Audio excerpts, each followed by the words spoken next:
have to innovate. We have to keep working from home. We have to keep stress at bay. In short, we have to stay safe, healthy, and progress on a professional front too. Keeping this in mind, we have exciting events lined up for you during June and July. Those separate emails will be sent out and notifications will be sent out. Let me take you quickly through some of the events that we plan during June and July. So I'll share a small slide with you, which will show the events, so you could mark your dates and keep yourselves free for those days.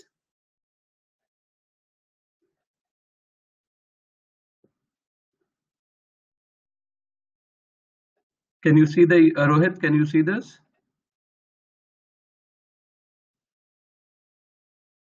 Rohit? Yes, sir, we can see that.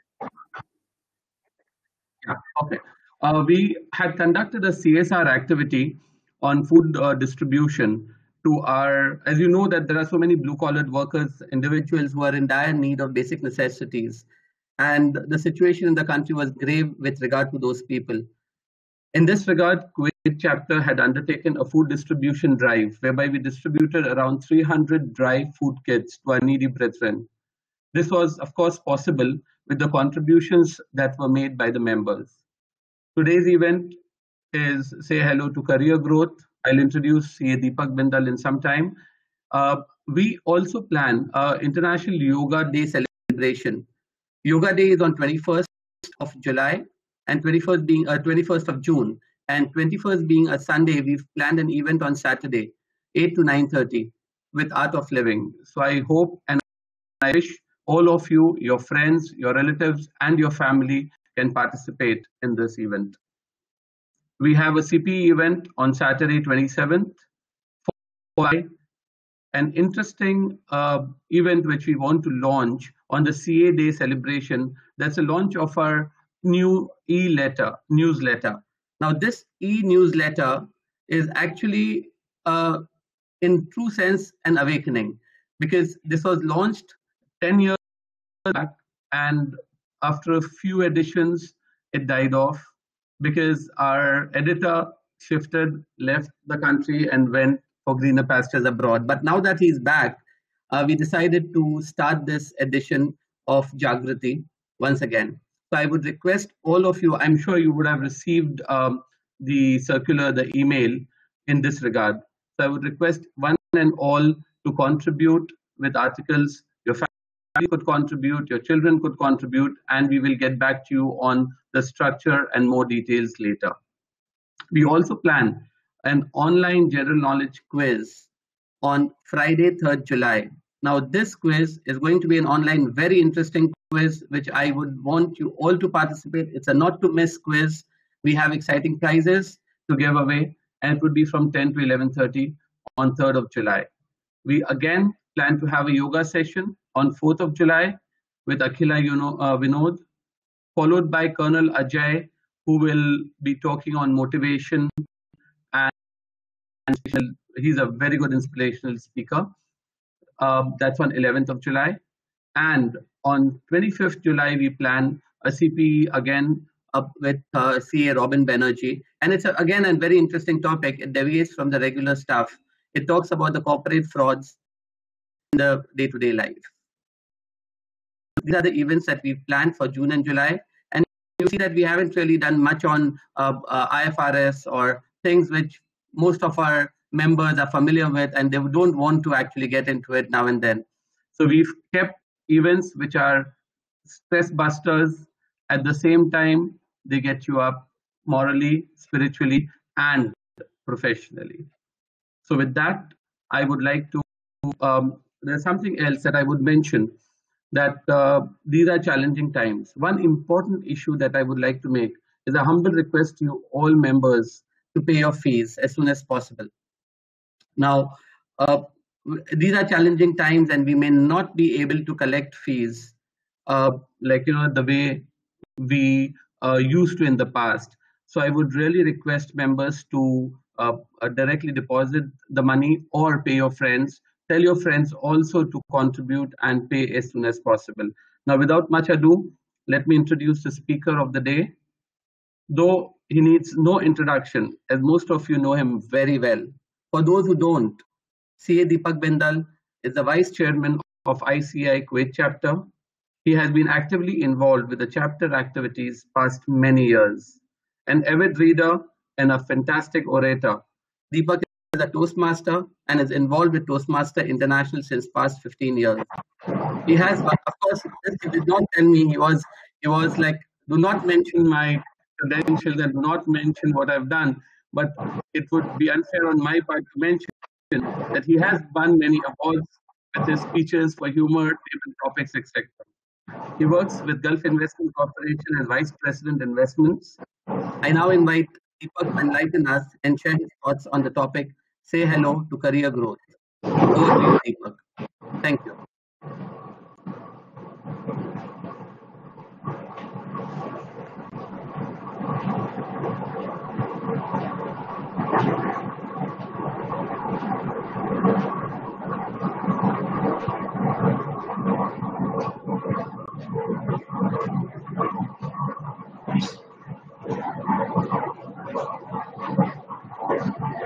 Good morning, fellow survivors of COVID-19. Please let me know what skill sets we require for our career growth. You can type your answers in the Q&A chat box. Rohit, you can help me with answers. Type your answers in the Q&A chat box.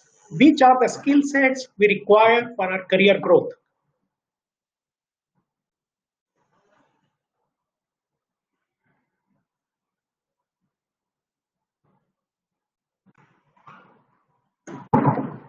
Yeah, Rohit, if you can please read the answers.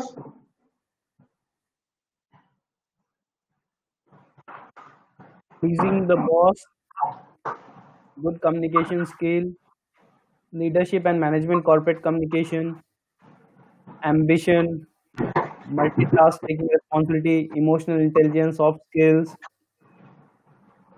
communication skills. Fantastic. All of these skill sets are very important. But in my view, communication skill is the most enduring job skill. As we move in our corporate ladder, more and more communication is involved. Our job involves not only communicating to our team members, articulating our strategy, motivating them, inspiring them, but also with the outside world where we need to communicate with the media, represent the company in the conferences, give interviews, and give keynote speeches. So, in my opinion, the art of communication is the language of leadership. In today's presentation, we will go through different techniques in which we can improve our communication skill.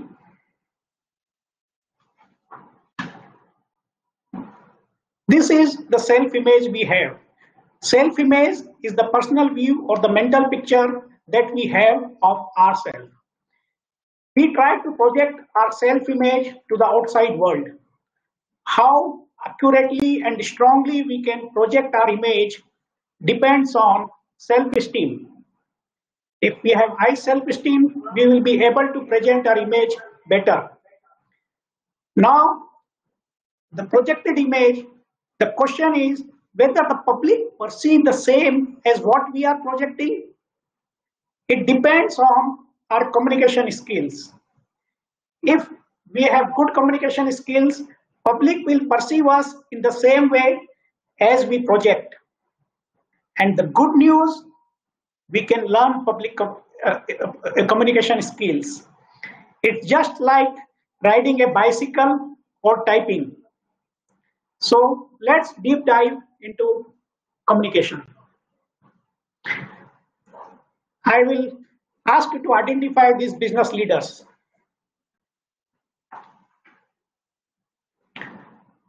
I am sure this person must be known to at least chartered accountants, all the chartered accountants.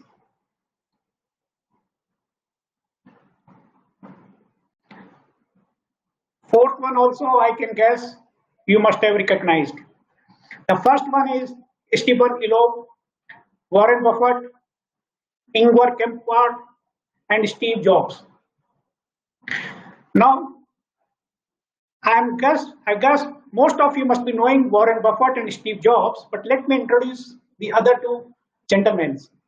Stephen Elop is the ex-Nokia chief who was responsible for the damage of Nokia. And Ingvar Kamprad is the founder of IKEA. Why these two gentlemen, Warren Buffett and Steve Jobs, stand apart? Because not only they could use their communication skills to motivate their employees, but also they could articulate their vision to the outside world. They can represent their company as a brand ambassador, and we have heard them again and again. Let me see, how do you want to be known? Like a chicken or a fish? Rohit, can you answer me? How would you like to be known? Like a chicken or like a fish? To be honest, no one. No one? Okay, no problem. Let me explain, and then all of us, we will decide whether we would like to be chicken or like a fish. Fish lays thousands of eggs, but do it quietly, without making any noise. On the other hand, female chicken, when lays egg, she makes loud sound and as if like she is singing. I guess you must have understood what I'm talking about. We have both the characters in our office, like fish who work quietly, or like a chicken speak louder than what they do. The objective of my slide is that communication is important. It's important to convey our work. Chicken and fish represents two extremes, and we have to be somewhere in the middle. Today we will go through first point, how we can articulate our idea effectively, how we can use appropriate words to convey our message. Actions speak louder than words. We will learn some body language techniques, how we can enhance our vocal variety, our voice, to bring more impact. We will go through some important PowerPoint skills and also some additional points which will make us more a likable speaker. Let's get started.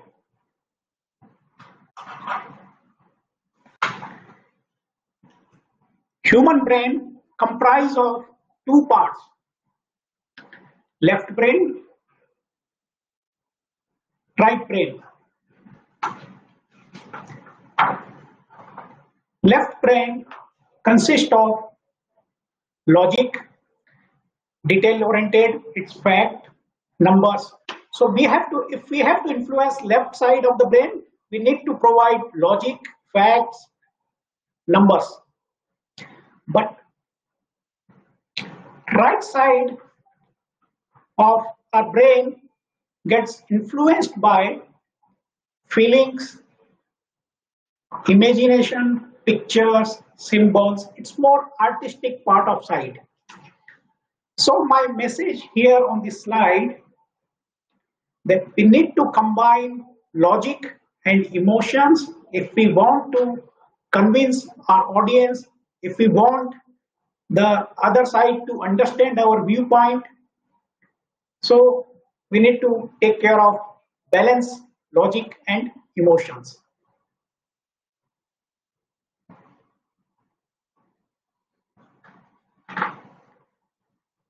The first element before we start communicating is we need to organize our thoughts. If we are able to articulate our thoughts effectively and we are able to take our audience step by step from point to point, then they will be more receptive.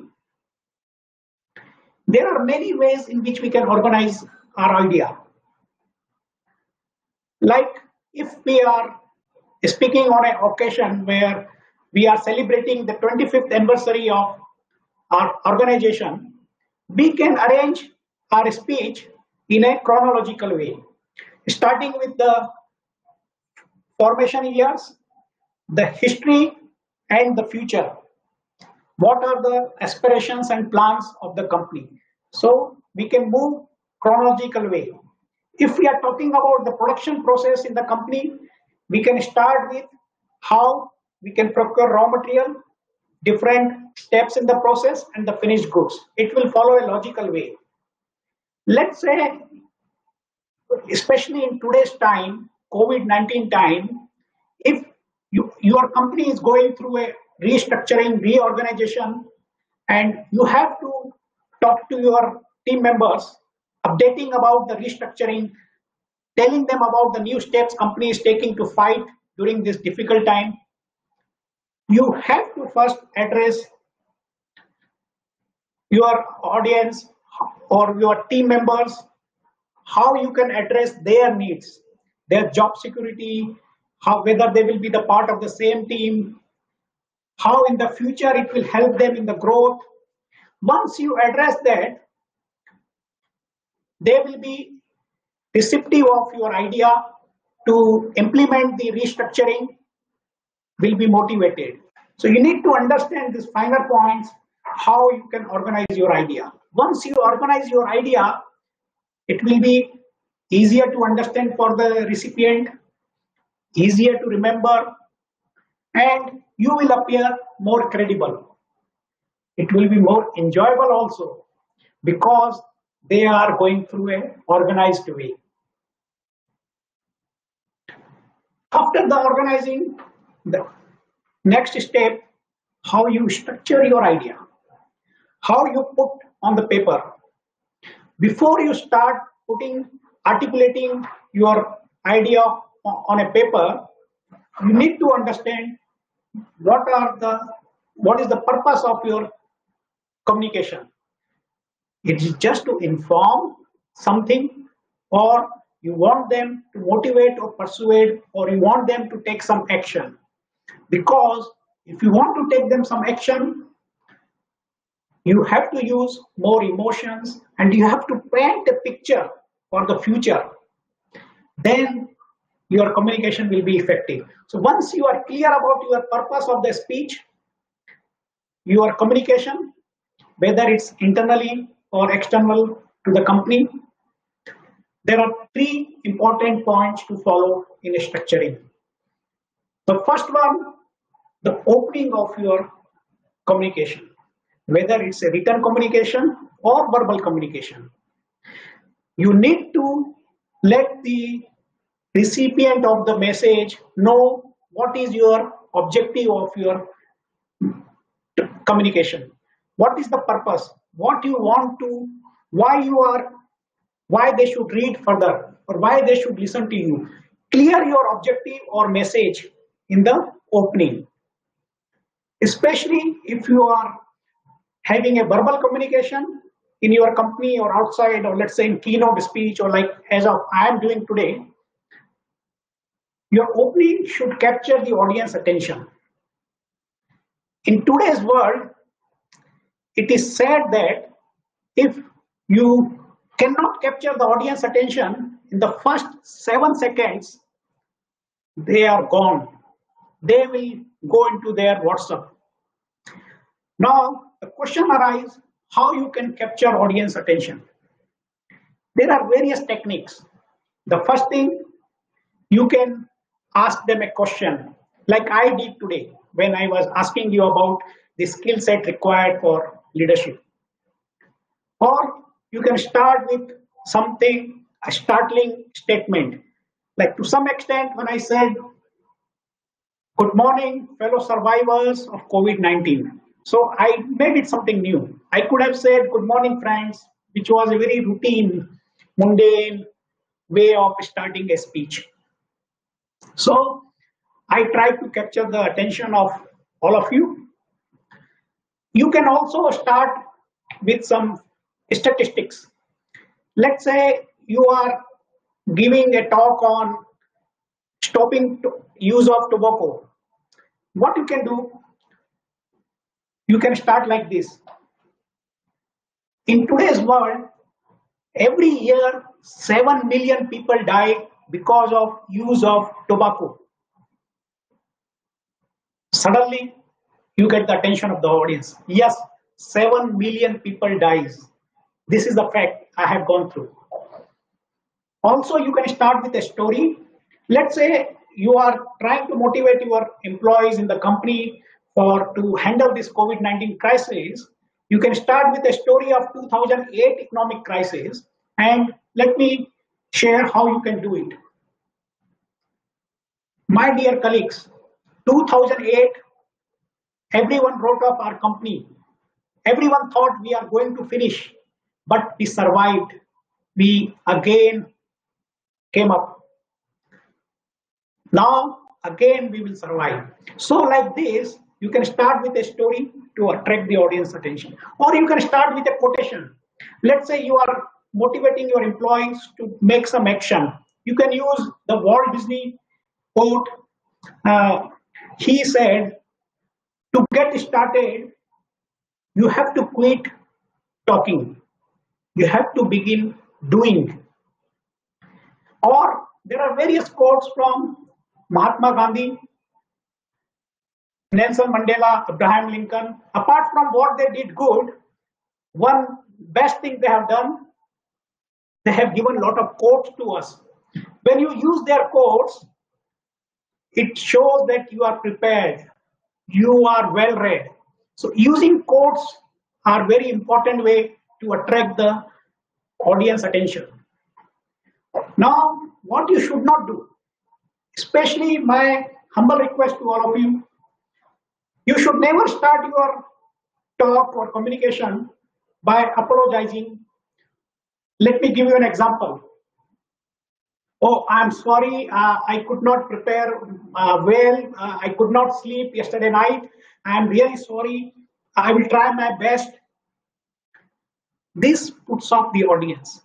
They don't care whether you slept or not. You are prepared. You are demeaning them if you mention you are not prepared. No need to say. Just try your best and give the best shot. Also, you should not start in a mundane way. Like I come on the stage and I start speaking. Oh, today weather is good outside, nice weather. All of you are looking nice. I'm very happy to be here. All these are very general statements. Everyone knows about it. So they will say, one more speaker. So don't do that. So these are the some things which you can take care of. Let me give you an example. I have given few times vote of thanks in in our ICI CP events. There are two ways to give vote of thanks. I'm sure most of you must have heard like this. Oh, I am very happy to give vote of thanks. We are thankful to the speaker for taking out his time and enlightening us. We are very thankful. But once I start like this, the audience already knows what I'm going to talk, and it becomes a routine, a formality. So what happened in one of my vote of thanks, I came up on the stage and I started. Your speech was educating, entertaining, elaborative, exciting, expressive. Thank you. So when I used all these adjectives one by one, audience started clapping and they got energy. So let's move on to the second important aspect, the body. This is the main part of our speech or our write-up when we are writing any memo in office or any email or something. So after a brief opening, the body, here we need to organize all the points which supports the message and our objective of communication. We can do main point, then Within that, all the subpoints, then supporting materials. Now, supporting material can be testimony of the experts in those fields. You can mention facts, but you need to mention the sources of your borrowed material in that. Any fact or number you have taken, you have to mention the source. Also, you can use charts, diagrams, pictures to explain your point. Let's say I'm going to make a presentation on my company. I can have three main points: market, about the company, and then finance. In market, I can have sub-points: target markets, my competitors, pricing strategy, etc. In the company, I can mention about my products, customers, plant and machinery, organization. And in the finance, my third point, I can talk about my income statement, balance sheet, and cash flow. So this will be a logical way to present the body of the speech. The final thing, the conclusion. This is the final opportunity for all of you to summarize your message and main points. One thing you need to take care of, in conclusion, don't bring any new idea. Don't introduce something new. And you should end your conclusion with call for action if you want. If you want an approval, I recommend approval of this project. Or if you are giving a message, I hope all of you stop quitting, or all of you quit smoking. So that should be the last conclusion statement. One thing you need to take care also in conclusion, never apologize if you have forgot something during your speech or your talk. Audience doesn't know what you forgot. Ending with an apologistic note reduce the impact of your communication. So never apologize at the end if something you have missed. It's fine. Don't kill yourself. So let me summarize. Every communication, whether we are having one-to-one with our boss, we go to his office and we want to convey, or we are talking to a group in our company, or we are talking to 1,000 audience in a public. Opening, body, and conclusion, this bifurcating your communication into three segments, very important. Also, when you move from your opening to body and then body within each main point to sub point and then material, you need to show the transition. There are various ways you can show the transition. Let's say I start my first point on the right side. Now I can move, once I finish my first point, I can move in the middle. When I finish my second point, I can move to the right. So the audience knows that I am moving from one point to another point. This is a non-verbal way of communicating them. Also, you can pause. When you complete one point, now let's go to the second point. Now let's go to the third point. When you pause, it will let the audience know you are transiting from one point to another point. Let's move ahead. Understanding communication. Dr. Albert Mehrabian was the professor of psychology at the University of California, very famous professor. He has dissected how communication impacts happens. There are three elements for a successful communication. The first one, the spoken words. The words which you use just constitute 7% of the impact.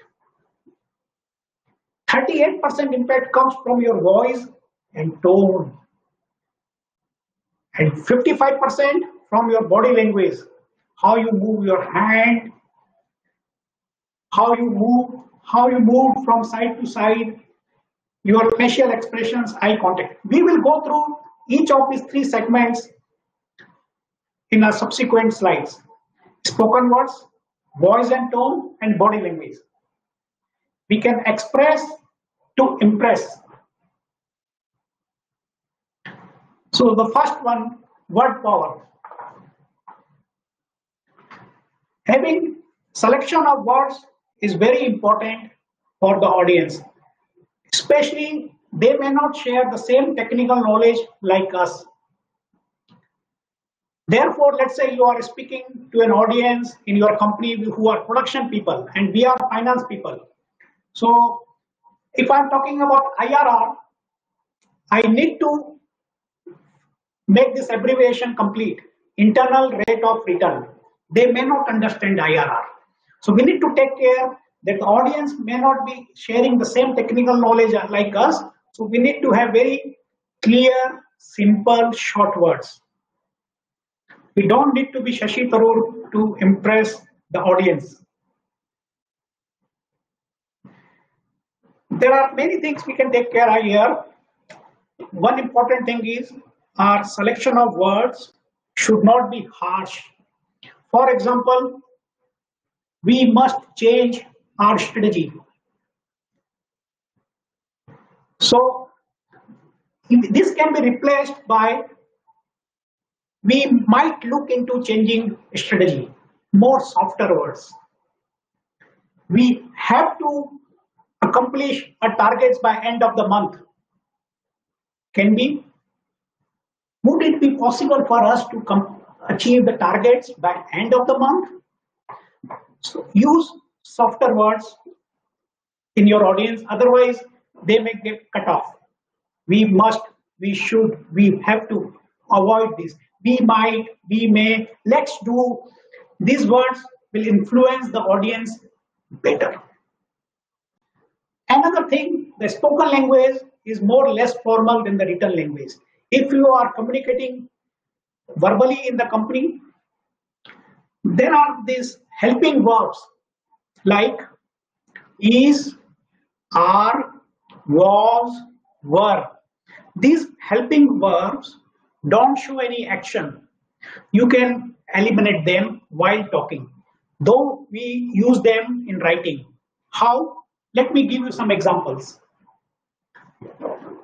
IRR is supporting the project. IRR supports the project. You can remove is. Two proposals are remaining. Two proposal remains. Use in the present simple tense. It's more action oriented. We should try to use the very specific concrete words. There are many occasions where we are using unnecessary words. As you know, needless to say, or it has been shown that. So these words doesn't add any value to the sentence. So remove those.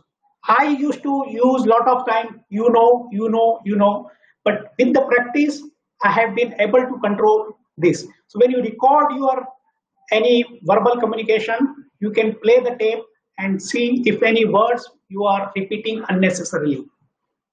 Also, when we speak, doing a transition, we think of the subsequent sentences. So we use some unnecessary sounds.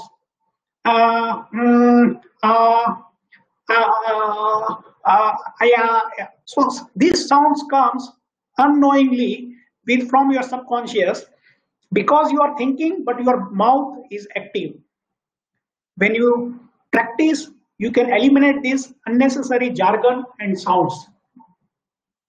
Also, many times we use lot of big words. For example, at the present time, you can replace with now. At the present time, we should implement this. Now we should implement this. In the event of can become if. In the event of COVID-19 cases increase, if COVID-19 cases increase, so you can replace one word instead of four. There are also many times we don't use the clear words. Let's say I present ICI Kuwait chapter had many CP events last year. The more clear version of this, ICAI had 15 CP events last year. Now I am more clear. Many times as a board member, I get proposals from my companies. We need to invest $1 million in this project. I ask how much it will benefit. They say it will reduce our cost by 48%. But 48% doesn't clear it. Then I have to ask a follow-up question. What do you mean by 48%? Tell me an amount. So we need to be very specific and clear when we are communicating. We have to expect the question from the other side and be specific. There is another important element, even whether we are in written communication or verbal communication. We should use active voice and not passive voice. What does this mean? Active voice, a subject is doing something. In the passive voice, something is done to the subject. Let me give you examples. Passive voice.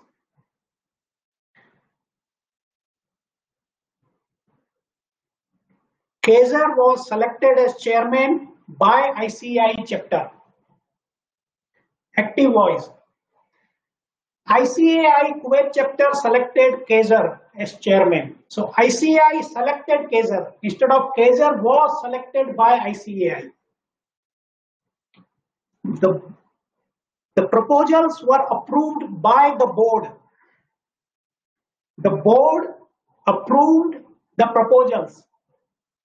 It's active voice. So we should use more active voice instead of passive voice in our communication. Incorporating rhetorical devices. These are not some costly devices we need to buy. These are just arranging the words in a very more pleasant and memorable way for our audience. Simile. Simile is comparing two different things in an interesting way. Let me give you an example. They fought like cat and dogs. You were brave as lion. You are comparing two things. If we deny education to our children, ignorance will grow like a cancer. We can use alliterations where initial sounds of the words are repeated in a more interesting way. For example, unnoticed and unused. Protect and preserve. Let's protect and preserve peace. PR is repeating in both the words. There are many companies, they use their brand name using these alliterations. Coca-Cola, PayPal, Krispy Kreme. So these are the examples how you can make your communication interesting and appealing to the audience. Metaphors. They are also very important set of skills. In metaphor, you compare something on a larger scale. For example, I was so hungry, I could eat the entire restaurant. All religions are the branches of the same tree. It enhances the experience of the audience. The final one, triads. When you arrange ideas, adjectives, and words in a group of three. If you recall the famous opening of a play, Friends, Romans, and Countrymen, Julius Caesar. These are the three triads makes an impact. In my own vote of thanks, which I gave an example before, I use triad: educating, elaborative, interesting, enthralling, exciting, entertaining.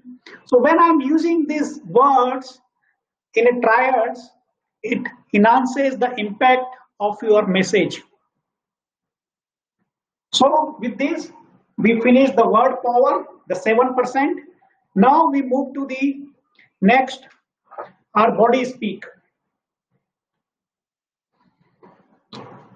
As an old proverb says, our body action speak louder than words. Our body postures along with our movements plays an important role in letting out our emotions, even if we don't display voluntarily. Our body language will communicate our emotions without, even if I don't want to convey. Many times our friend comes to us, we see the body language and we tell, why are you looking so sad today? Even if he says, no, Deepak, I am fine, Rohit, I am fine, but you say, no, something is wrong. Your body speaks what, even if you don't want. Also, the professional research by Dr. Albert Meherban, we have seen it constitutes 55% of the impact. Let me also give an example of Charlie Chaplin movies. Those were in the silent era, but still we remember and cherish them. We could understand everything from the body language of Charlie Chaplin. Now imagine a CEO of your company comes in front of you. He wants to convey he loves you, but do like this. My fellow colleagues, I love you. I care for you. What did you feel? Did you feel that he really loves you when he's looking down? He's looking away. He's slouching shoulders, covering his body? No. It gives a different message to the audience.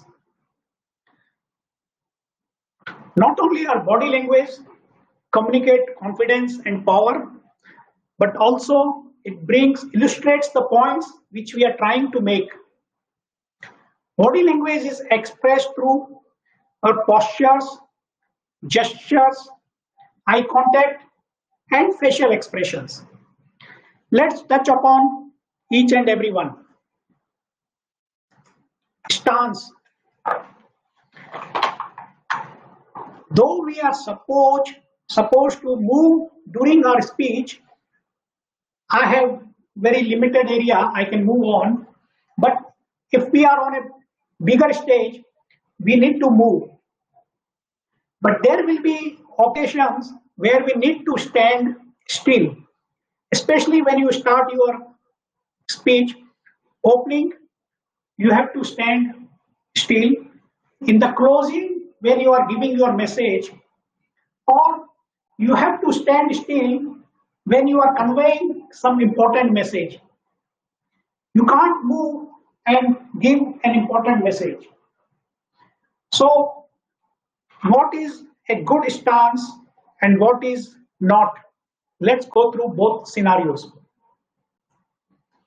What is not a good stance? If I slouch my shoulders, look down, my hands in my pocket, and I talk like this, I am going back and forth, I am moving on my feet. These are not good stance. What is good? We have to stand straight, legs slightly apart, and our weight of the body should be equally distributed on both the legs, and hands on the side, or when required, use them. This is, and our shoulder should be back. This is a good stance. Standing straight, shoulder back, Equal weight on both the feet, which are slightly apart. If I stand like this and talk, this stance shows confidence and poise. It shows I'm in control of myself. Let me further take you to movement. Movement during the speech provide a variety to the audience. If I full time stand here, it will be very boring. If I move, I attract audience attention. They get involved. Their eyes and head follow me. So you need to move during your speech, but it should be purposeful. What is not a good movement? Let us see the first, and then what constitute good movement. We should avoid pacing. We should not move very fast continuously. We should not do fidgeting, just moving with the hand. Also, we should not swaying from side to side while talking. This is not a good movement.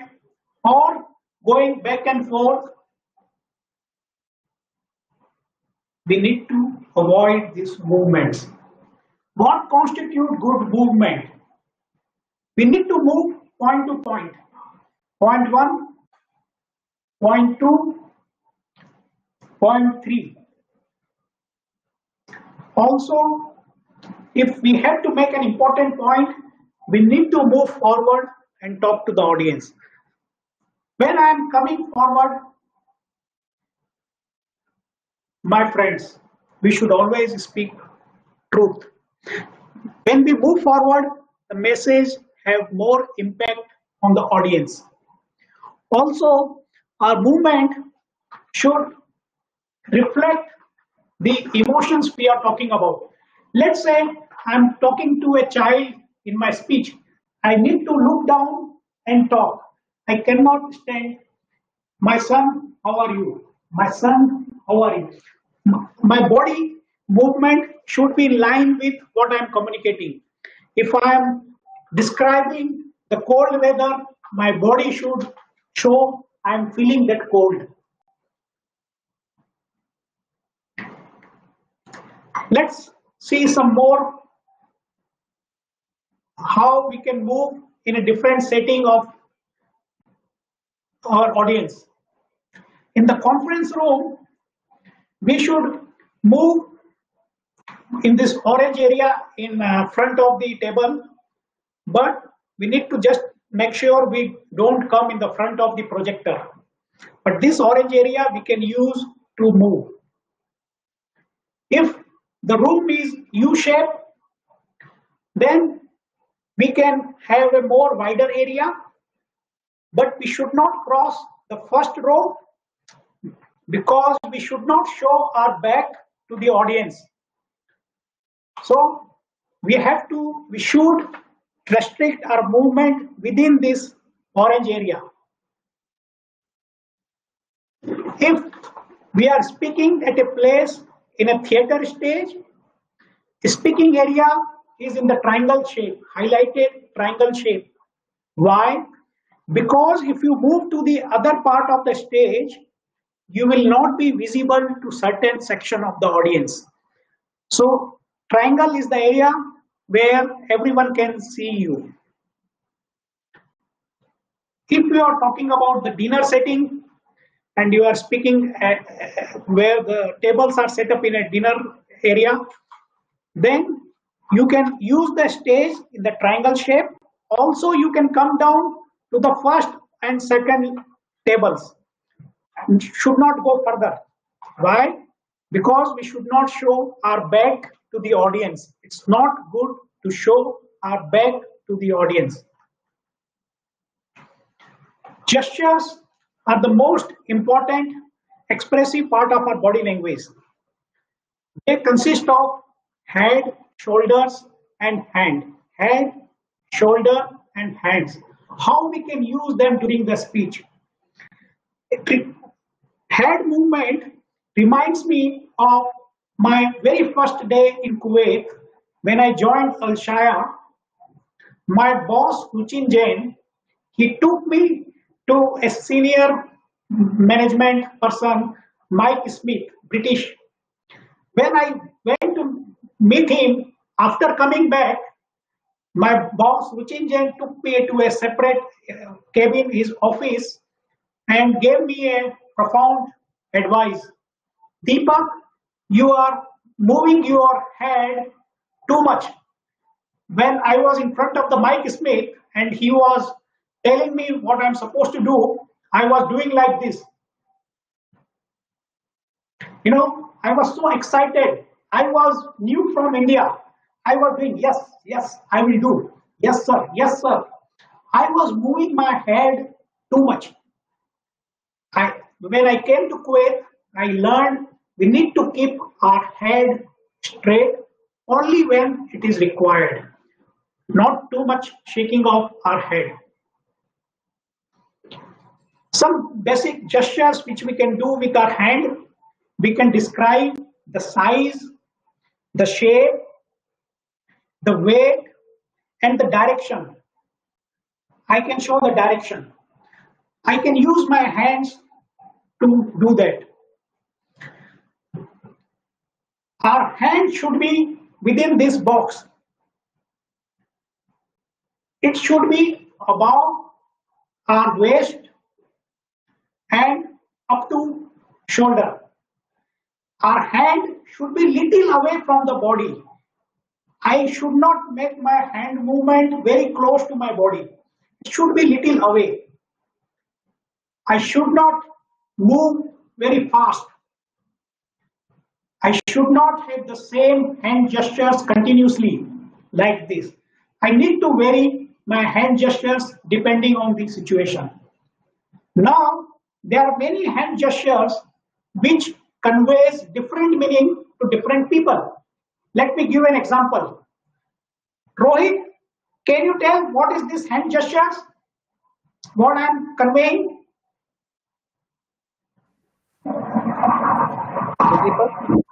Yes, what is this hand gestures I am trying to convey? This is beautiful. Yeah, but, or you can say okay. If in other parts of the world this is acceptable, but this sign is not acceptable in Brazil. This has some derogatory meaning. It's not accepted. It has a bad meaning. Now, this sign, what I'm trying to convey, It's all the best. all the best. But if you are in Australia, this hand gesture will convey something bad. You should never use when you are talking in Australia. This means something else. So we need to be aware of different cultures when we are talking, what hand gestures are acceptable or not. Let's go through some examples. When you are pointing to the audience, you should use your entire hand. You should use entire hand. You should not show finger to your audience. Finger pointing is not good. Use the entire hand. When you want to show some importance, either show your fist or you can clap on your hand. This hand gesture shows you are talking something important. I want you to improve your communication skills.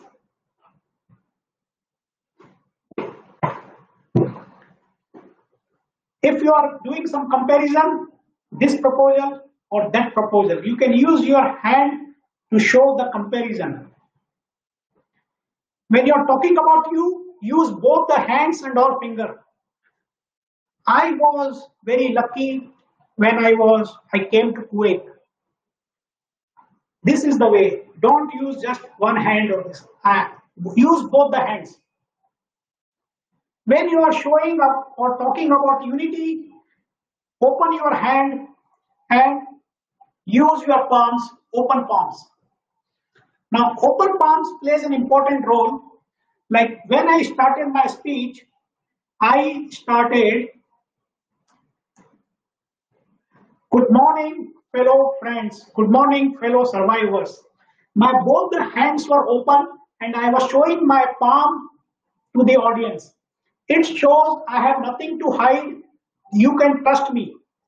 Most of the salespeople, they talk using their palms open. If you remember in the old time, when people used to meet, or if you have to convey, you have nothing, no weapons with you, you will raise your hands and open palm. Like this is a sign I have nothing to hide. Psychologically, open palm shows positivity to the audience. Never show like this. That's why we should never stand like this, showing the back of our palm. Always maintain open palm gesture. Another thing, you can use your hand to show the count. My first point, second point, third point, fourth point. You can use the fingers for the counting gesture. Now, what you should avoid? Attacking fingers. This shows that you are trying to attack your audience. Pointing with the index finger. We have already seen you have to show the entire hand to your audience, not the finger. You should not close your hands like a spider hands. This is not an advisable thing. Hands in the pocket. Friends, this is very important. Naturally, what happens when we are nervous, we keep our hands inside, but it shows nervousness. It's not advisable. If you don't know what to do with your hands, keep it on the side. Use only when you require. Otherwise, let it be on the side. I am emphasizing this because I have seen many finance professionals on the stage giving presentations in the office, keeping hand in the pocket. Crossing your arms, it shows you are not interested in the other person. You should not cross your arm. You should keep it open. Keep your body open. When you keep your body open, you are connecting well with the audience. Should never close your body in front of the audience. Let's move to the eye contact. Eye contact plays an important role how people perceive each other. The audience will like you if you look into their eyes. They feel you are honest, sincere, and interested. This is very important even if you are having one-to-one communication with your boss or anyone at home, with your wife. Be careful, but you can still have eye contact with her. Also, eye contacts, if are important, if you are in a meeting or in an audience where there are many people, what you can do with your eyes? You should randomly select some people in the audience and look at them, look into their eyes, at least for, let's say, 2 seconds. So you look into someone sitting in the front for 2 seconds, then move someone in the middle and look for 2 seconds, then someone at the end, look in their eyes for 2 seconds. So move randomly in the room, look at in their eyes. It appears you're talking to one, but you're talking to many. Your audience will be more connected. Never lose your eye contact with your audience. Even in office, you are having one-to-one communication with someone. But many times when we start giving presentations or we are afraid of public speaking or talking, we are afraid to have the eye contact. We talk like this. There are certain techniques which you can implement to overcome your nervousness. If there is a large room and a big audience, You can look above their head. It will appear as if you are looking at them in a big, large room. If it's a smaller room, you can look on their head and still it will appear as if you are looking into their eyes. But if you have someone known in the audience, look into their eyes. Or what you can do, if you are going for your major presentation, you can take your 3 or 4 friends with you and plant them into different sections of the audience. And you can glance them regularly so that people will feel, the audience will feel you are having good eye contacts. You can use this technique to enhance your eye contact. Facial expressions. Facial expressions are, you unwittingly conveys the cues how the audience should feel about you. Your facial expressions will reflect emotions and the audience will react to that. Let me tell you how facial expressions are important. You are talking about downsizing the employees or the workforce in your company, and this is unfortunately is the situation in today's day.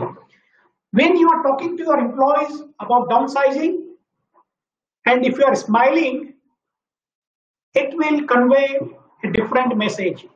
Your face should reflect the emotions you are talking about. The facial expression consists of eyes, eyebrow, and mouth.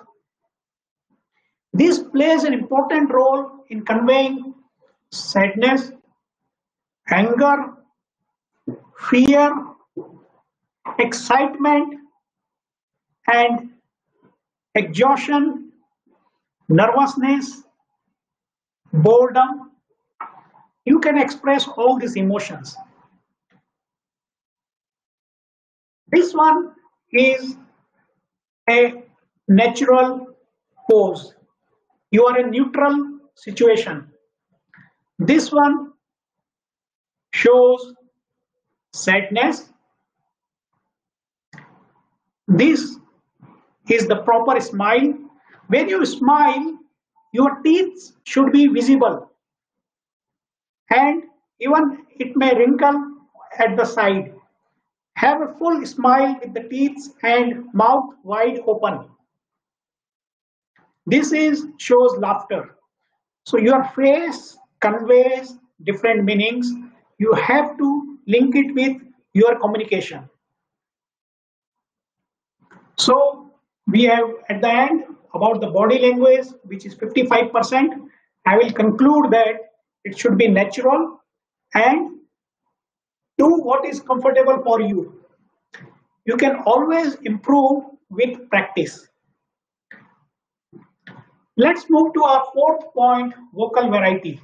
So we have covered how to organize our idea, how to structure, how to use proper words, how to use our body language. Now we move to the next important, which is 38% impact on the audience, vocal variety. The voice. Our voice is the link between our listeners and us. We can develop a voice that can catch listeners' attention.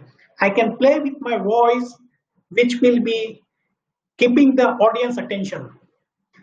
I will go through different techniques. A good speaking voice has several qualities. It should be natural. It should show the personality of the speaker. We should not try to copy someone, otherwise it looks very odd. It should be pleasant. It should be friendly. And it should be expressive. If I have the same monotonous voice, it will be bad for the audience. I need to vary it. And it should be easily heard. If the audience is not able to hear you, you will lose them. Now, before you start speaking, you need to check the room before you speak. You can reach the room 15-20 minutes before you have to start speaking, and let someone stand at the end of the room and you practice if what level of volume is reaching to them, whether the person standing at the end is able to hear you or not. So these things you should take care. If already the audience is there, when you start, you ask the last row if you are loud enough and they can listen to you. So make sure you check these small points. One more important thing, our voice quality depends on our posture and breathing. Our voice is supported by a column of air. If we do deep breathing, then it will enhance the quality of our voice. We should breathe deeply. When we breathe deeply, the oxygen flows in our lungs and vocal cord, and the voice quality will improve. Also, our posture, if we slouch our shoulders, head down, and we close our body, the lungs and vocal cord gets blocked. The air will not flow smoothly, and your voice, you will struggle. Keep the body open, straight, so that you can breathe deeply and you will not be out of breath while talking. Also, when you do pause in between your speech, you can inhale deeply and fill the air and let it out slowly so that you don't lose your voice towards the end of the sentence. The good speaking voice consists of balance between extreme of the power of your voice, the pace, the pitch, and pauses. Let's go through each element of this.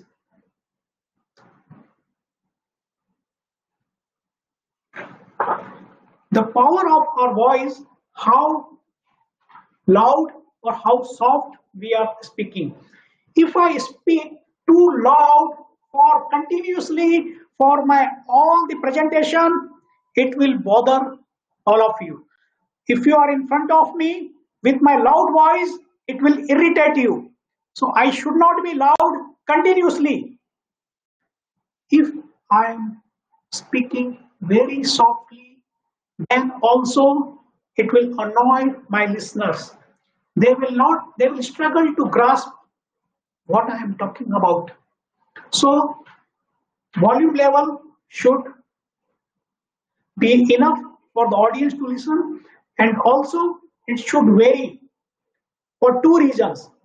To attract the attention of the listeners, we have to vary the voice, same voice, monotonous, and also we can use our voice to show some impact on certain words or sentence. We can play with our voice. When we start our voice, it should be normal level. It also depends on the size and shape of the room. I can increase my volume to show excitement. For example, I can say like this: ladies and gentlemen, please help me welcome our guest of honor, Tejas Shakir. So, when I am inviting a guest on the stage, I raise my voice to show my excitement. Naturally, when we see our kid, when they come home and they are excited, they have something good to share. In excitement, they increase their volume. It's natural. So same technique we should use when we are showing excitement. Wow! Now we can slow or speak softly when we have to emphasize certain things. When we slow down our voice, it brings intimacy and also it builds trust with the audience. Let me give an example. I am making a presentation in front of my board. This amazing expansion with all the risk mitigated provides me an IRR of 30%. So my first statement was about this exciting project with all the risk mitigated. Then I slow down. The IRR of this project is 30%. When I slow down, it brings impact. It brings trust, belongingness, intimacy. You can vary your volume to bring those impact. Now, let's move to the next one. Pace. Pace is the number of words we speak per minute. If we speak too fast, I just started saying very fast, then audience will not able to keep up with us. If I speak very slowly, then the audience will also lose interest. What is the correct and ideal pace at which we can talk? The research shows number of words between 125 to 160 per minute is the ideal pace. It's the neutral pace. So let's say around 150 words. So if I am talking for 5 minutes, then I should have 750 words.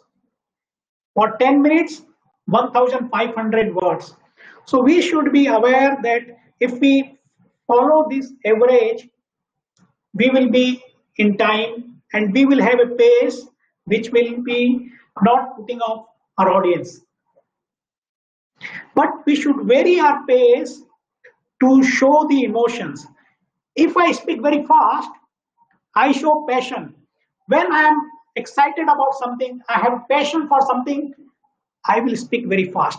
So we can go through some material very fast, and if I have to emphasize certain information, I can slow down my pace to emphasize. Let me give an example. Ladies and gentlemen, I am going to share 3 tips for the effective communication skills. 3 tips are rehearse, rehearse, and rehearse. So when I wanted to emphasize the word rehearse, I slowed my pace. That's how we can vary the pace and make our vocal variety interesting. Now let's move to the third point, the pitch. The pitch is the tone of your voice which indicates the height and width, height and depth. Basically, there are 3 levels in our body where the sound comes. Head. When we speak through our nose, like, how are you? I'm doing fine. This is a very voice which comes from the upper part of the head. Then the middle, which is from the throat, this is your normal voice. And then the deep voice which comes from the chest. Basically, you just need to understand here is the high pitch indicates excitement. Hi, how are you? And the low pitch, which indicates the sadness. I am very sorry to know, my friend, about this. It comes from the lower part of the chest. So you need to vary the pitch. It will make your sound interesting and not monotonous. Also, when you are asking a question, the voice raised at the end. How are you doing? So you raise your pitch. The extremes are not good, either too low or too high pitch. You need to make a balance. But don't worry, with the practice you can improve. Otherwise, you can continue with your existing pitch. Now, the fourth part of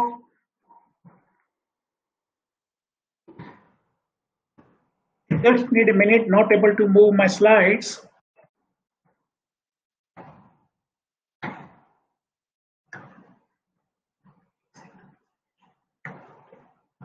Yeah. So the fourth element of vocal variety is pauses. Silence can be golden. Powerful pauses are an important communication technique. Pauses are like the punctuation which we use in our writing, like comma and the period. So there are different type of pauses. Punctuation pause,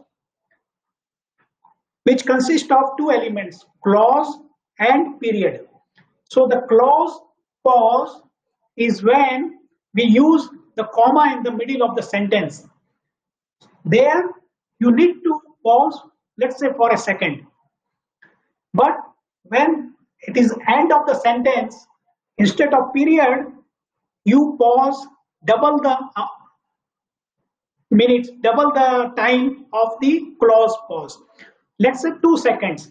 So when you finish a sentence, then start a new one. This pause shows that you are moving to a new statement. Second type of pause is transition pause. When you are transiting from one point to another, you pause. Like when I'm moving from body language to vocal variety, a small pause helps the audience to move along with you. Another way to emphasize certain important points in your communication. Let me give you an example how you can emphasize in your presentation in office. Last year, my sales increased by 30%. So before 30%, I gave a pause. Last year, my sales increased by 30%. It brings the impact on this 30%. I know I'm talking about last year, not 2020, and I wonder if anyone will show the increase in sales, except this all this sharing or these webinars websites. Another pause you can use in your presentations when you are moving from one slide to another. When you bring a new slide on the screen, pause so that the audience can look at the screen and then you start speaking. Also, there are some pauses you should avoid. Drinking water. You should drink water enough before you start speaking. Or if you have to drink in between, you need to ask audience, seek their excuse and then drink. Also, you should avoid pauses to read your notes. If you read too long, you will lose audience interest. Also, you can avoid reading the slide pause. When you are reading a slide, it shows that you are not prepared. We should use the pause as we need. Now let's go through an exercise here. Rohit, can you help me with this filling up and how you will read this sentence? My name is Rohit Agrawal, and one thing I love about myself is to get connected to people. Okay. Now, I will recommend you to use the pauses where I have shown these marks and read again. My name is Rohit Agarwal, and one thing I love about myself is to get connected to the people. Yeah. See, when you are pausing, my name is Rohit Agrawal, there is a comma. So you pause. and then one thing, and then I love about myself. So people wants to know what you love about yourself. So you are giving a pause to emphasize on you like connecting with the people. So these pauses help us in communication. Now, I think I have another 15-20 minutes. Unfortunately, I cannot take the feedback of all the audience in this way, digital presentations. But I will try to wrap it up in 15 minutes. I have a lot of material, but we will cover up in some other session if required. On the PowerPoint is an important tool for all finance professionals. I will just touch up upon the few major elements. Number one mistake made by presenters. The number one mistake, in my opinion, when you bring a slide and you read line by line, this extremely disengages your audience. You are insulting your audience. Why they are there? You could have sent your presentation to them in email and they could have read at their home. So you should not read line by line. You should just write the important points, bullet points, and you are supposed to explain. You are supposed to interact with your audience. So make sure you don't read line by line. The second thing is using mirroring technique and transition phrases. What I mean, when you are having a presentation on a projector on the screen, you need to control when you want your audience to look at the slides and when they have to focus on you. So the mirroring technique is when you want them to look at the slide, you move your head and you also look at the project on the screen. And you can use, let us see this point number 2, and I want specifically you to focus on this word. Then you look at the audience and conveys, let me explain further. So you move your head and your voice in a way that their attention moves from slide to you. Also, you can use wireless presenter, so you can blank the slide and you speak. When you want again, you can restart the content on the presentation. These are the techniques through which you can control their attention. Signposting is also another way to convey your message very effectively. This include non-verbal and verbal signposting. The verbal signposting, if you have, let's say, 3 points, so you can continue like this. First point, finish explaining the first point. So now we move to the second point, finish your second point. Now we move to the third point and finish your third point. Also, you can show your hand gesture. This is a non-verbal. So through which you can transit through your points effectively. Also, you can use animation like the way I'm using, where I bring only one point at a time so that I can have your focus and attention only on that point. But when you use the animation, make sure you use the same animation consistently. It should not vary, where one time the point is flying in, then flying out or fading out. Don't use different animation for different points. It should be consistent throughout your presentation. Design and layout of the PowerPoint slide. As I showed the human brain picture, it has both the left and the right brain. Your half slide should show the picture and half slide should have the content. Also, reduce the contents only in the bullet points. Don't write the explanation. You are supposed to give explanation. So you should not clutter your PowerPoint slide. Half picture, half text. Text should be in points. Posture during the PowerPoint presentation.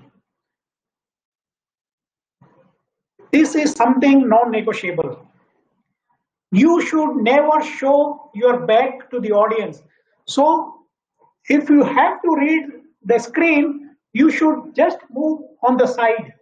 It should not be you turn back and you start reading the presentation.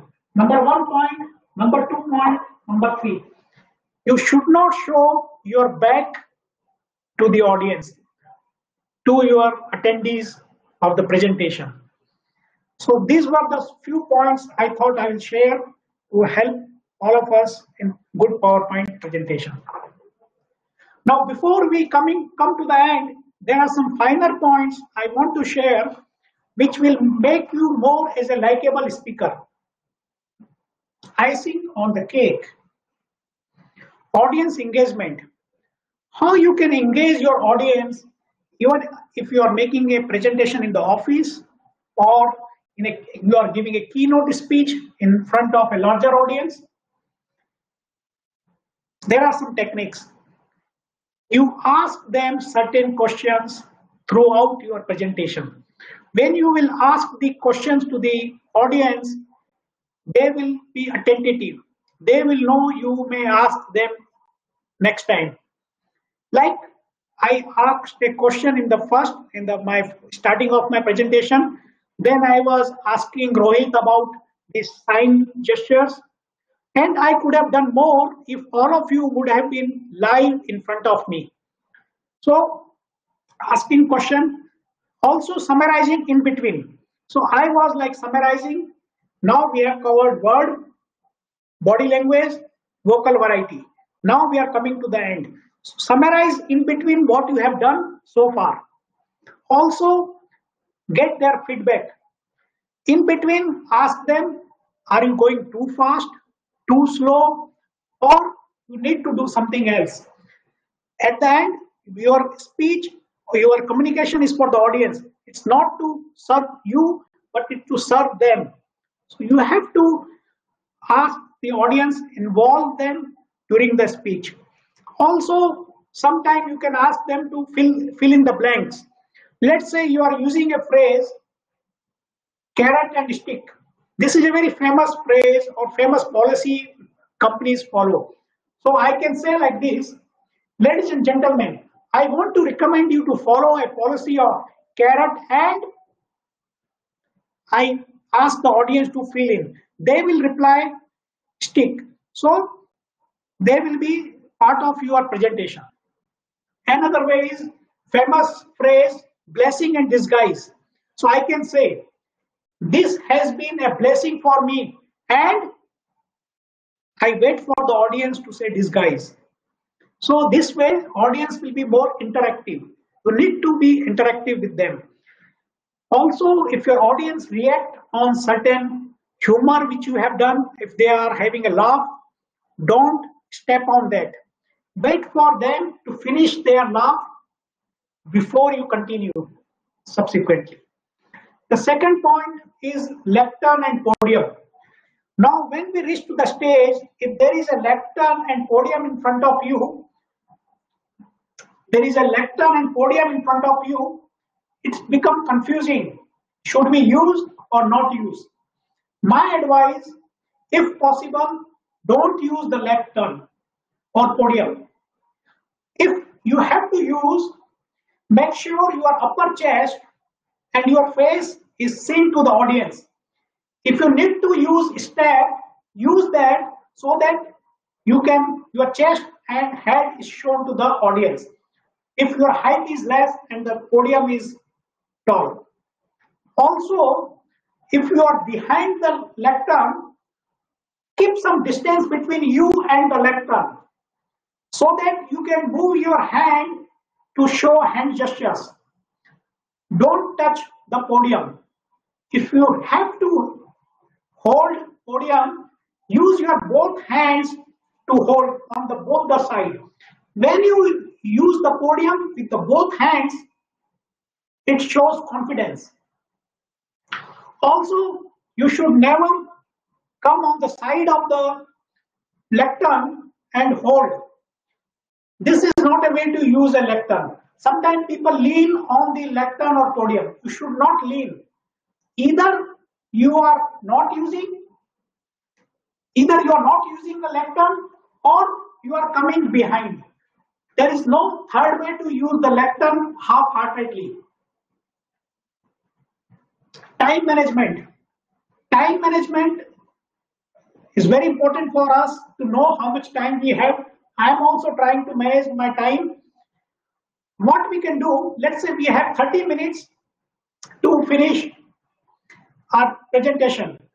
We can ask someone in the audience to point us when we finish with 25 minutes so that we can wrap it up our speech in the next 5 minutes if we are going too slow. Let someone in the audience prompt you, and you should tell them in advance, please prompt me 5 or 10 minutes before your speaking slot is coming to the end. Handheld microphone. If you have a microphone and you have to use in a larger room, please don't hold like this in front of your mouth. What is happening? You are covering your face. You are covering your face, so don't use in front of your mouth. Also, it appears like you are singing. You should use the microphone down, beneath your chin. You should use beneath your chin so that your face is visible to the audience. This is the way to hold microphone or mic. Handling questions. At the end, if you have to handle the questions and you are in a corporate seminar, certain things you need to take care. You need to make sure how much you can share the information. If audience is asking some question which is a confidential information about your company, you should know your limits, how much you can share with them. Also, if someone is very rude with you, just smile is your answers to them. Don't make false promise to them, and if you don't know any answer, accept it. Tell them you will come back to them later on. Likeable speaker. Likeable speaker, how you can be further likeable speaker is make your speech fresh. Like when I started today, I started with hello, good morning, fellow survivors of COVID-19. So this speech is a new I have made for you. It appears like that. If it is in the present time, so use certain aspects, or like before coming to the presentation, you had something, or you met some interesting character just before you are starting of the presentation. Mention those stories, so the audience will feel that your speech is fresh, new for them. This is the way you can be more likable. Interview skills. Because when we are talking about career growth, many people might say, today I need job before I can look for a career growth, especially in this crisis. We are running short of time. I will quickly cover one or two things. First thing, the classic interview opener is, tell me about yourself. Now, when someone asks you, tell me about yourself, it's an open-ended statement, question. The basic thing you need to cover, you have to share your achievement and what you learned from that achievement. You should add that. Apart from your experience, organization, and about yourself, you have to also end with hopes and aspirations you have. What is your hopes and aspirations for the future? Also, when second question comes, what are your strengths and weaknesses?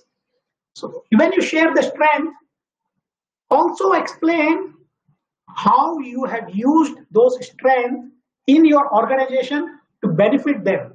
If you don't use your strength, it is of no benefit for me. And weakness, when you tell them, tell a weakness which you can rectify. And also share what are you doing to rectify that weakness. Some weaknesses you can mention: time management. Because I am a perfectionist, I am sometimes exceed the time given to me. So you are not killing yourself on that. Also, when you share your hobbies, they ask, what are your hobbies? Now, this looks like a harmless question, but be ready for the follow-up questions. If you say playing chess is my hobby, they may ask which are the top 5 players in the world. If you are not aware, it means you are not very serious about your hobby. If you tell about your hobby of reading history books, they may say it means you are not looking forward. You are in the past. Now, after the icing on the cake, there is a cherry on the top. I will share that cherry on the top, which is not there in my presentation. This is for you. Now a question may come. I am a nervous speaker. I have never spoke in front of the audience. I have never given presentation. Deepak, please give me some tips how I can remove my nervousness. I will share with you some techniques. Before you start speaking, do the deep breathing exercise. Inhale for 4 seconds, hold for 2 seconds, and exhale in 8 seconds. So when you do these breathing exercises, before you start, it will give you confidence. Also, you can drink warm water with lemon and honey. It will open your voice. Also, you can use power poses on the side. Before you come on the stage, you stretch your body and keep your hand on your waist. These power poses helps you to stretch your body and gives you confidence. At the end, think your audience as your friends. They are not your enemies. Feel comfortable. When you talk to your friends, you are always comfortable. So same like this, think that your audience are your friend. I want to thank certain organization and people before I end. I want to thank Toastmaster International. I am a Toastmaster for the last 15 years. I am a member of Kuwait Toastmasters Club. This is the first Toastmaster Club of Kuwait in 1999. It's not only whatever I share today, I have learned from this organization and from my Kuwait Toastmasters Club. I have practiced the vocal variety, the body language, the word power, opening, body and conclusion. All these techniques I have learned in Toastmasters. You can contact me and be part of this Toastmaster Club to practice. Because what I shared, just learning is not, you can't learn swimming in a classroom. You have to dive into a swimming pool to learn swimming. Toastmaster International is a non-profit organization. The objective of this is to improve public speaking and leadership skills. It is a worldwide organization. There are 358,000 members in 143 countries, 16,000 clubs. It started in 1924. It is almost 96-year-old organization, tried and tested to improve the communication skill. Also, I would like to thank my friend Anup Dhan. He has been instrumental in helping me for the last 1 week. We went through all the slides. He helped me in arranging this. There are certain other people in my Toastmasters community, Sandy, Toastmaster Sandy, Noor Mohammed. I spoke to them. I practiced this presentation in front of them, and all my mentors in Toastmaster for the last 15 years. Because of them, I could speak today. Thank you. And with this, I would like to end. You can contact me for any further information which you need. In interview skills, there were some few other elements. which you can contact me to, and I can happily share with you. With this, I would like to end. At the end, I would like to say something. I cannot do everything, but I can do something. I must not fail to do something that I can do. Over to you, Kaiser. Thank you.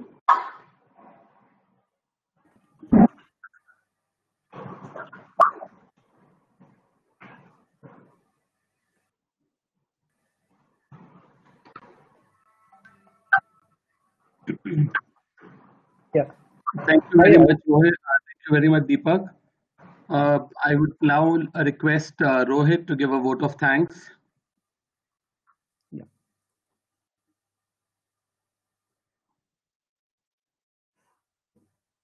Thank you so much, Deepak. First of all, it's an honor to have been asked to give a vote of thanks. Who is so good in it, or rather, can be called as resident expert for the chapter, as he always used to deliver with great humor. But still, I am going to give a vote of thanks for CA Deepak Bindal. On behalf of ICI Kuwait chapter, I would like to thank CA Deepak Bindal for such a wonderful session and enlightening us on how important is communication in one's career growth and day-to-day life. After this session, we would definitely be able to improve or relook the way we communicate to different person in different situation. Last but not the least, we would like to thank you everyone for taking out time and joining this virtual session. Thank you so much, everyone. And thank you so much, Deepak and Kaiser. So we are signing out from here. Thank you. Thank you, Rohit, for your friendly word of thanks. Appreciate. Thank you. Thank you.